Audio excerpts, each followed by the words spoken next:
Hello and welcome to Emerging Tech Tuesdays. I'm Justin. I'm the Emerging Technologies Librarian here at Hodges University. Each episode will go over a new tool that may help you in your work here at Hodges, whether you're a student, faculty, or staff.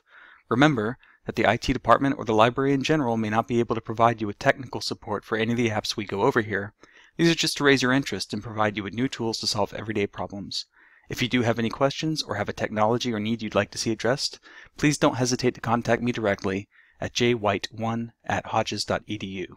So today we're going to do something a little different. We're going to start off in Google.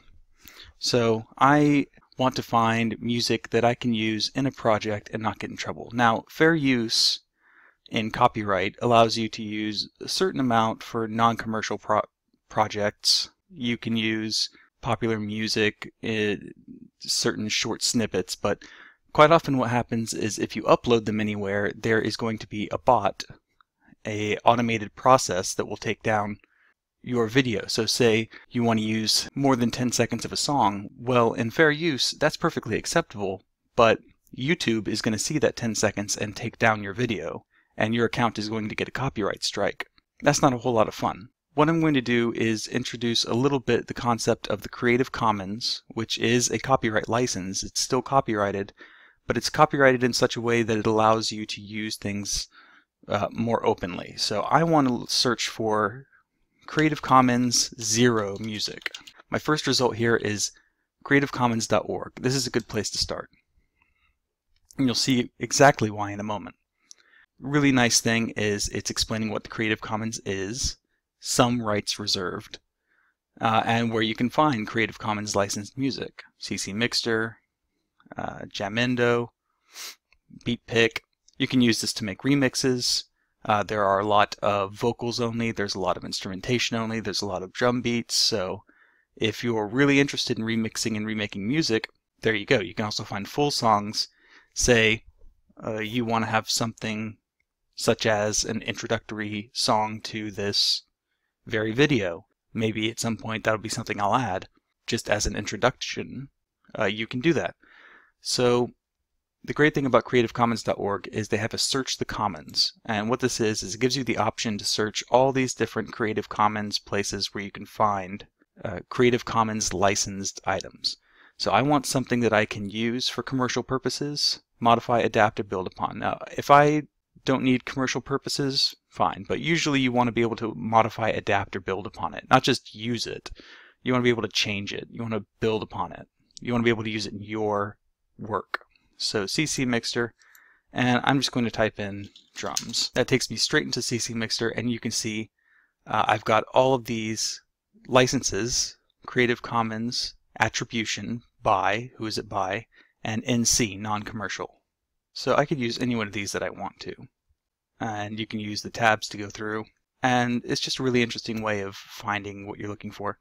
Now let's go back to CC Search, and I want images. Now, say you're making a PowerPoint presentation and you just want a little, maybe stick figure something, open Clipart library, and let's say reading. Ooh. Well, it just went with drums. So here's a bunch of Clipart of drums, different types of drums. You can click on one of these, bunny with a drum, and you can see it's completely open on Open Clipart. So let's go to Open Clipart's website, and you can upload your own clipart. You know, if you're an artist, that'd be an interesting way of getting your name out there. I know a lot of people put their music out there. You can see what's most recently been put out. So you can see in its Wikipedia description, which is what the website takes you to, the content license it uses is CC0, meaning that this is donated to the public domain, that there is no copyright retained. So you don't even have to give credit. So you can use these. You don't have to worry about putting underneath a little citation of where you found it. That's why I like using CC0 licenses, because it just makes life a lot simpler. You can do the same thing Flickr, and you want to get images, click on any one of these, and it should give you the license, some rights reserved. Click on it, CC by. So you can share, you can adapt it, as long as you follow the terms of attribution. You must give appropriate credit. That's it. And you can use this image for anything you want. There are other places outside of Creative Commons. Obviously, this builds off of other places.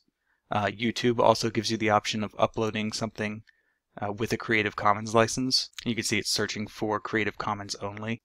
That license is a little odd. Be careful with the YouTube one. But a lot of these music and photos are extremely useful. Pixabay is another one. You can just use these in the background. You can search for whatever you're looking for.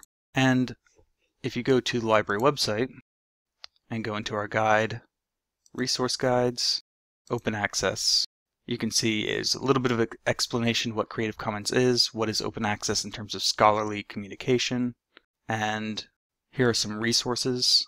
So open access articles, open access databases, and open access libraries or books, and then image searches. So these are the ones that are not on, here's the Creative Commons search, but Pexels is one that I don't believe is on there, and Unsplash, which is high resolution photos. And so you can find those in our guides, and we constantly update our guides in order to find interesting things. And you can use these, you can Photoshop them, you can put them into your PowerPoints, you can put them into your assignments, and you don't have to worry about getting in trouble. And if you can find them with a Creative Commons 0, which I believe Unsplash is entirely Creative Commons 0, yep, CC0 license, you don't have to worry about attribution, you can just use those as you like. So the technology we're actually going over is the Creative Commons license itself. It is a way of sharing your creativity with other people so that they can be creative in turn, rather than trying to hoard your own creations and say, well, what if this becomes very popular? Won't I get rich off of it? Well, the odds are probably not. Probably you're not going to get very rich off of a backbeat or off of a high resolution photo, no matter how good you are. But it is an interesting way of thinking about getting your work out there if you are a creative type. And if you're going to be using things and for creating academic presentations or brochures or marketing, you can watch our video on how to use Canva for graphic design. This can come in extremely handy, and so I highly recommend learning more about Creative Commons. And as always, please don't hesitate to contact me with any questions.